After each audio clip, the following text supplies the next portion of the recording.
Welcome to PH, the portal to DMA cheating. You came here to get these questions answered.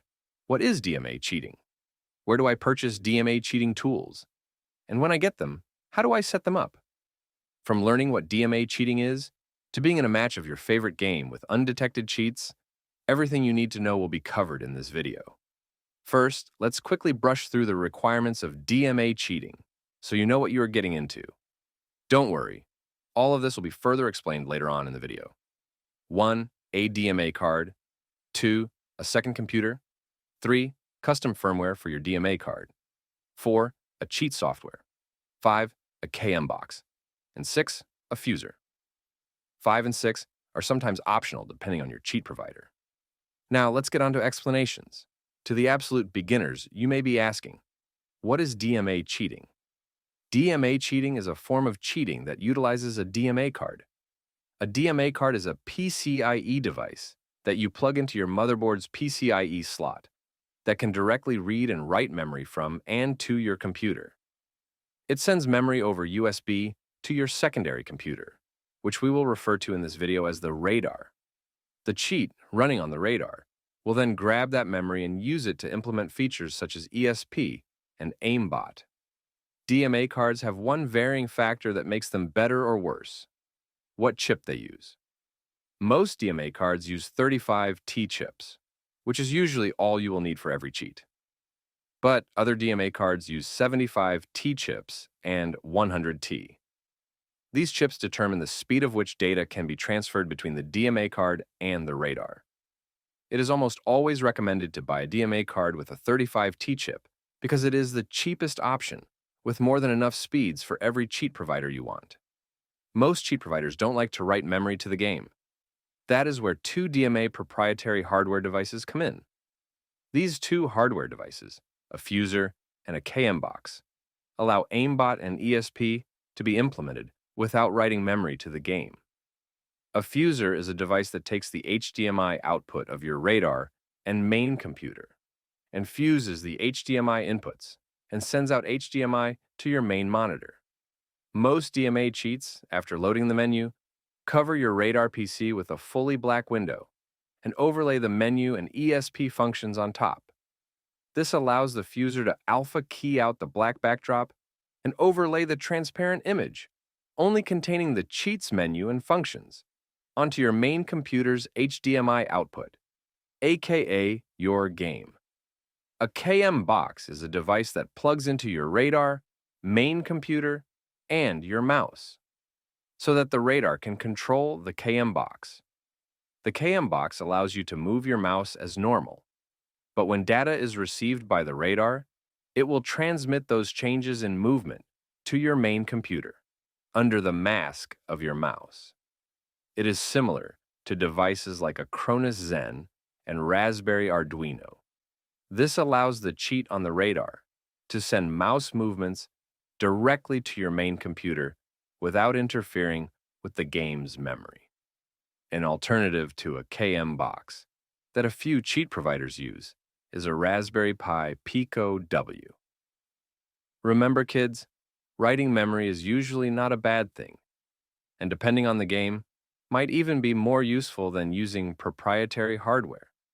Don't be scared to write memory on most games that use EAC or BattleEye anti-cheats. If the cheat developer writes the memory correctly, it is as, if not more undetected than using a KM box. Although, like previously said, most cheat providers don't write memory, so it is always recommended to purchase a fuser and KM box for compatibility. Now, the final and most important thing: custom firmware. Most anti-cheats now have detection methods in place for the firmware flashed onto your DMA card. The firmware on your DMA card is what masks it from the anti-cheat. In terms of traditional cheating, it is your only detection vector, like how a kernel driver is the main vector of detection in traditional cheats. The firmware flashed onto your DMA card is the main, and usually only detection vector. Custom firmware is the firmware flashed onto your DMA card that makes it look like a different PCIe device to your main computer. For example, A DMA card flashed with custom firmware that imitates a PCIe sound card or internet card will show up on the main computer as a PCIe sound card or internet card. Custom firmware is purchased by firmware providers, similar to a cheat. If you are looking for cheap, undetected firmware, check out our store, PH. We currently sell firmware for the cheapest on the market, as low as $80. Our firmware is undetected and tested extensively on games that use EAC and BattlEye, such as Rust, Fortnite, Tarkov, and more. We are currently having a 30% off sale for the first 10 orders. So if you move fast, you can get our firmware for as low as $56. Click the Discord link below to learn more.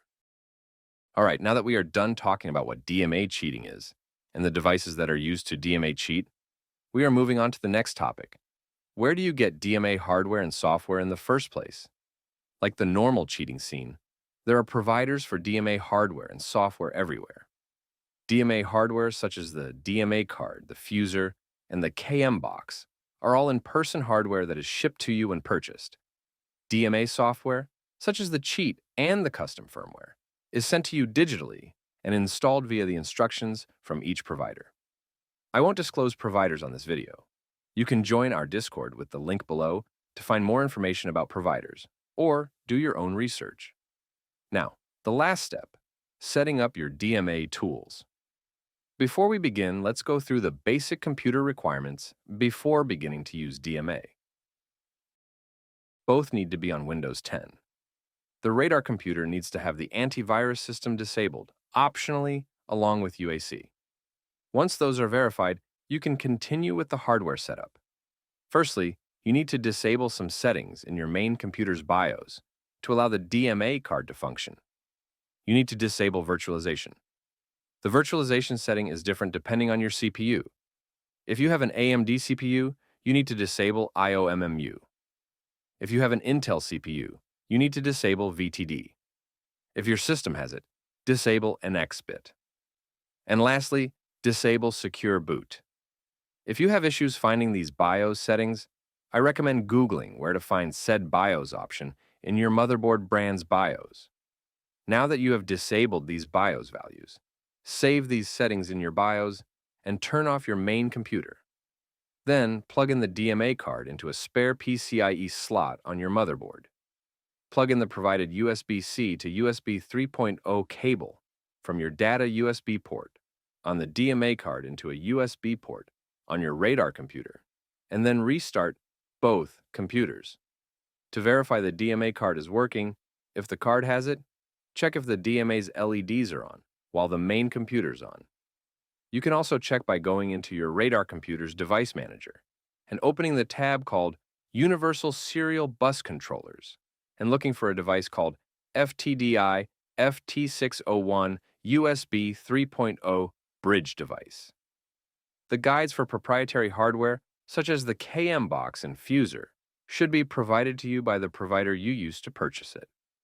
After setting up all of the hardware, purchase custom firmware to flash onto your DMA card, and purchase a cheat to use for the game you wish to play. Congratulations! You now know everything you need to know on DMA cheating and how to do it. After following this guide, you will be ready to cheat undetected in any game you want. Once again, make sure to join our Discord using the link below if you need any help, have any questions, or wish to purchase custom firmware for your DMA card. Stay tuned for more DMA cheating videos on this channel by subscribing, and support the channel by liking and commenting. Sincerely, PH.